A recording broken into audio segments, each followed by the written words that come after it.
ہرقل شاہ روم نے قریش کے قافلے میں ایک آدمی بلانے کو بھیجا، اور اس وقت یہ لوگ تجارت کے لیے ملک شام گئے ہوئے تھے، اور یہ وہ زمانہ تھا جب رسول اللہ صلی اللہ علیہ وسلم نے قریش اور ابو سفیان سے ایک وقتی عہد کیا ہوا تھا۔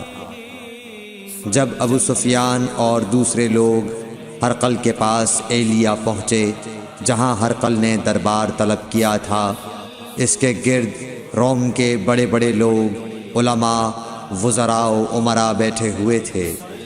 ہرقل نے ان کو اور اپنے ترجمان کو بلوایا، پھر ان سے پوچھا کہ تم میں سے کون شخص مدعی رسالت کا زیادہ قریبی عزیز ہے؟ ابو سفیان کہتے ہیں کہ میں بول اٹھا کہ میں اس کا سب سے زیادہ قریبی رشتہ دار ہوں۔ یہ سن کر ہرقل نے حکم دیا کہ اس ابو سفیان کو میرے قریب لا کر بٹھاؤ اور اس کے ساتھیوں کو اس کی پیٹھ کے پیچھے بٹھا دو۔ پھر اپنے ترجمان سے کہا کہ ان لوگوں سے کہہ دو کہ میں ابو سفیان سے اس شخص یعنی محمد صلی اللہ علیہ وسلم کے حالات پوچھتا ہوں۔ اگر یہ مجھ سے کسی بات میں جھوٹ بول دے تو تم اس کا جھوٹ ظاہر کر دینا۔ ابو سفیان کا قول ہے کہ خدا کی قسم اگر مجھے یہ غیرت نہ آتی کہ یہ لوگ مجھ کو جھٹلائیں گے تو میں آپ صلی اللہ علیہ وسلم کی نسبت ضرور غلط گوئی سے کام لیتا۔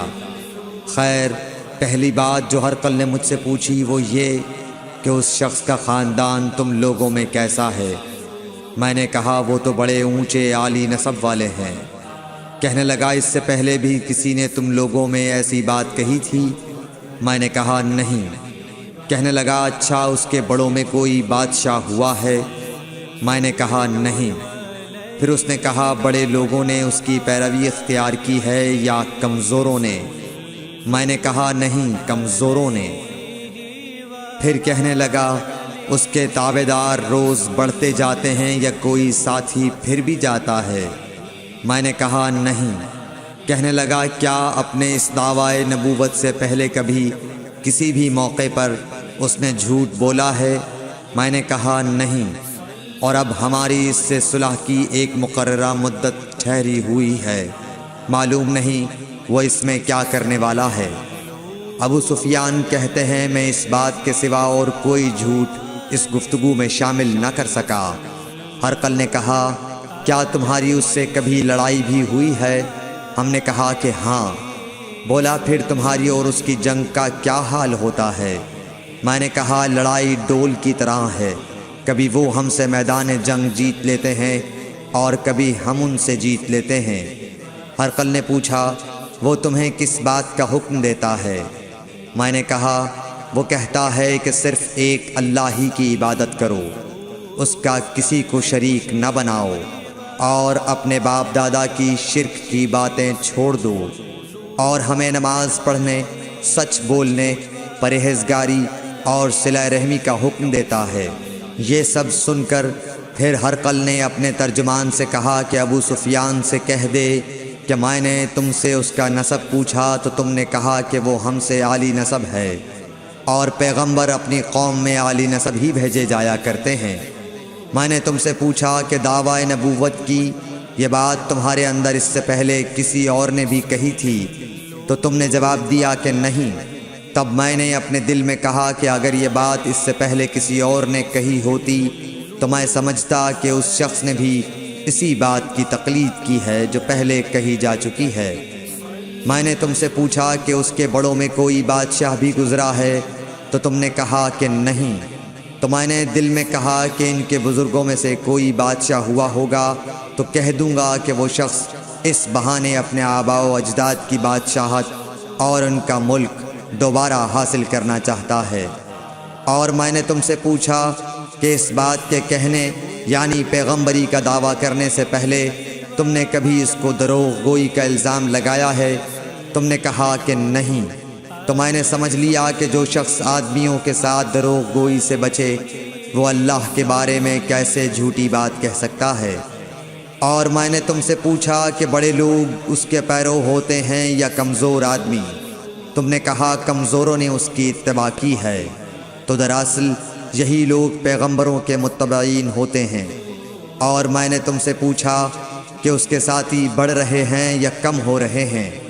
تم نے کہا کہ وہ بڑھ رہے ہیں، اور ایمان کی کیفیت یہی ہوتی ہے حتیٰ کہ وہ کامل ہو جاتا ہے۔ اور میں نے تم سے پوچھا کہ آیا کوئی شخص اس کے دین سے ناخوش ہو کر مرتد بھی ہو جاتا ہے؟ تم نے کہا نہیں۔ تو ایمان کی خاصیت بھی یہی ہے، جن کے دلوں میں اس کی مسرت رچ بس جائے وہ اس سے لوٹا نہیں کرتے۔ اور میں نے تم سے پوچھا کہ آیا وہ کبھی عہد شکنی کرتے ہیں؟ تم نے کہا نہیں۔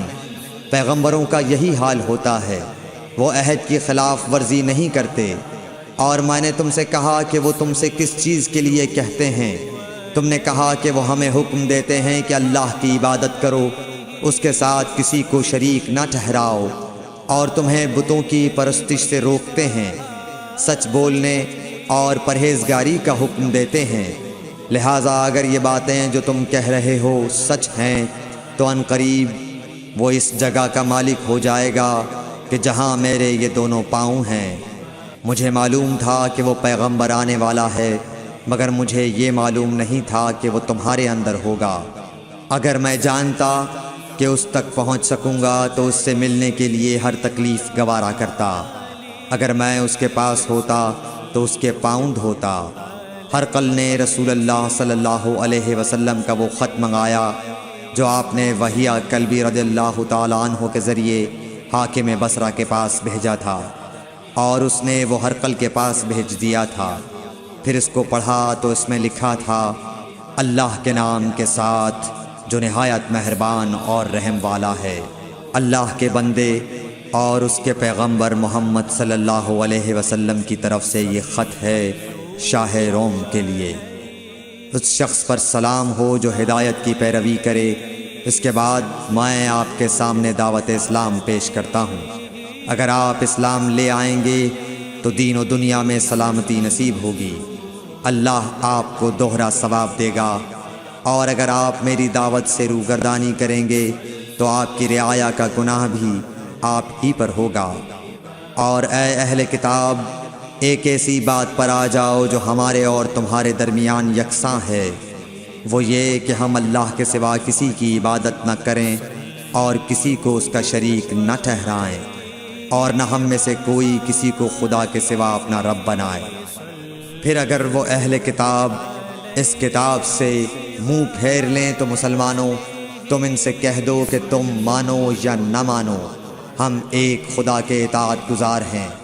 ابو سفیان کہتے ہیں، جب ہرقل نے جو کچھ کہنا تھا کہہ دیا اور خط پڑھ کر فارغ ہوا تو اس کے ارد گرد بہت شور و غوغا ہوا، بہت سی آوازیں اٹھیں اور ہمیں باہر نکال دیا گیا۔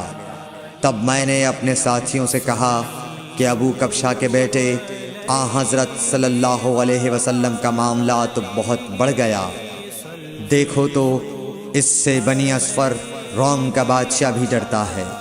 مجھے اس وقت سے اس بات کا یقین ہو گیا کہ حضور صلی اللہ علیہ وسلم ان قریب غالب ہو کر رہیں گے، حتیٰ کہ اللہ نے مجھے مسلمان کر دیا۔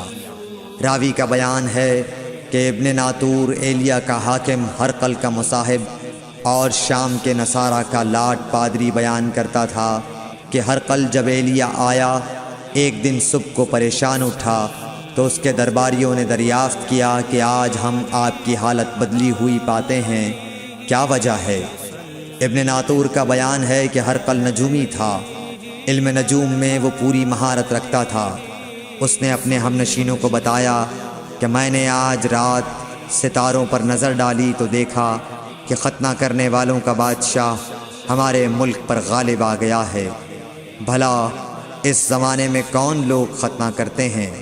انہوں نے کہا کہ یہود کے سوا کوئی ختنہ نہیں کرتا، سو ان کی وجہ سے پریشان نہ ہوں۔ سلطنت کے تمام شہروں میں یہ حکم لکھ بھیجیے کہ وہاں جتنے یہودی ہوں سب قتل کر دیے جائیں۔ وہ لوگ انہی باتوں میں مشغول تھے کہ ہرقل کے پاس ایک آدمی لایا گیا جسے شاہ غسان نے بھیجا تھا۔ اس نے رسول اللہ صلی اللہ علیہ وسلم کے حالات بیان کیے۔ جب ہرقل نے سارے حالات سن لیے تو کہا کہ جا کر دیکھو وہ ختنہ کیے ہوئے ہے یا نہیں۔ انہوں نے اسے دیکھا تو بتلایا کہ وہ ختنہ کیا ہوا ہے۔ ہرقل نے جب اس شخص سے عرب کے بارے میں پوچھا تو اس نے بتلایا کہ وہ ختنہ کرتے ہیں۔ تب ہرقل نے کہا کہ یہی محمد صلی اللہ علیہ وسلم اس امت کے بادشاہ ہیں جو پیدا ہو چکے ہیں۔ پھر اس نے اپنے ایک دوست کو رومیہ خط لکھا اور وہ بھی علم نجوم میں ہرقل کی طرح ماہر تھا۔ پھر وہاں سے ہرقل حمص چلا گیا۔ ابھی حمص سے نکلا نہیں تھا کہ اس کے دوست کا خط اس کے جواب میں آ گیا۔ اس کی رائے بھی حضور صلی اللہ علیہ وسلم کے ظہور کے بارے میں ہرقل کے موافق تھی کہ محمد صلی اللہ علیہ وسلم واقعی پیغمبر ہیں۔ اس کے بعد ہرقل نے روم کے بڑے آدمیوں کو اپنے حمص کے محل میں طلب کیا اور اس کے حکم سے محل کے دروازے بند کر لیے گئے۔ پھر وہ اپنے خاص محل سے باہر آیا اور کہا، اے روم والو، کیا ہدایت اور کامیابی میں کچھ حصہ تمہارے لیے بھی ہے؟ اگر تم اپنی سلطنت کی بقا چاہتے ہو تو پھر اس نبی صلی اللہ علیہ وسلم کی بیعت کر لو اور مسلمان ہو جاؤ۔ یہ سننا تھا کہ پھر لوگ وحشی گدھوں کی طرح دروازوں کی طرف دوڑے مگر انہیں بند پایا۔ آخر جب ہرقل نے اس بات سے ان کی یہ نفرت دیکھی اور ان کے ایمان لانے سے مایوس ہو گیا تو کہنے لگا کہ ان لوگوں کو میرے پاس لاؤ۔ جب وہ دوبارہ آئے تو اس نے کہا، میں نے جو بات کہی تھی اس سے تمہاری دینی پختگی کی آزمائش مقصود تھی، سو وہ میں نے دیکھ لی۔ تب یہ بات سن کر وہ سب کے سب اس کے سامنے سجدے میں گر پڑے اور اس سے خوش ہو گئے۔ بالآخر ہرقل کی آخری حالت یہی رہی۔ صحیح بخاری حدیث نمبر 7۔